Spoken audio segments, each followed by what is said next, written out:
Right.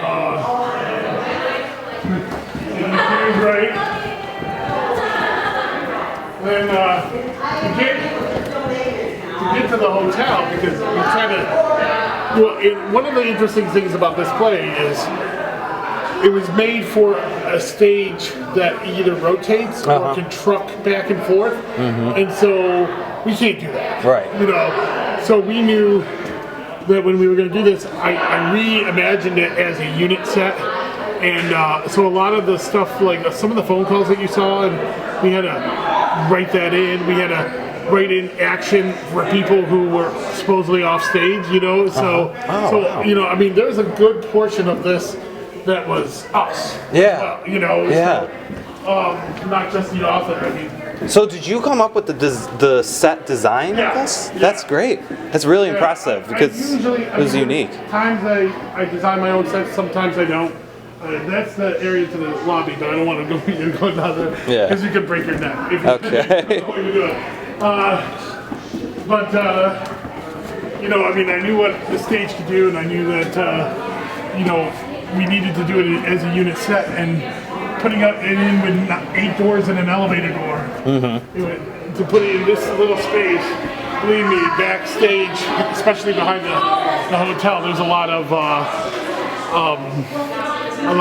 moving pieces, and it's almost like you got to choreograph it like a musical. Yeah. Because you're getting people on and off and figuring out where they're going. And it felt like that, definitely. Yeah. So can you tell me just really briefly, like why this particular British comedy? Well, I love Ray Cooney. Okay. And I've read a lot of his plays. I actually read the sequel to this first. There's a sequel to it called Move Over, which is a little bit more famous than the original. And I may do the sequel someday, you know, but I wanted to do the original first because I think it really kind of shows where these characters are. Right. And so, you know, I always like having a farce in January so we can just laugh, have fun, nothing serious.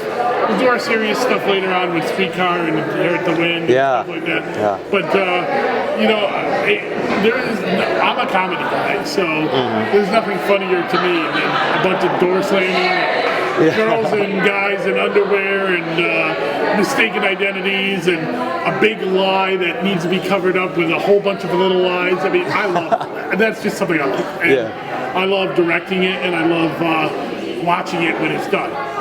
That being said, it's hell doing. I think there's so much choreography. I've directed dramas, I've directed musicals, I've directed farces. The hardest ones are the farces. In my opinion, because of the choreography. Because of the choreography and the timing for the comedy and getting the right actors. And if you miss a line, you know, you could throw the whole thing off. So I love farces, and I love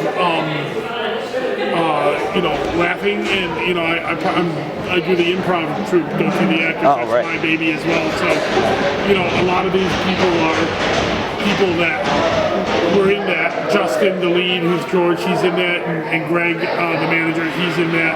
And you know, a lot of people are people who aren't in it too, and they're just really good actors, and they know their stuff. So. Well, that's great.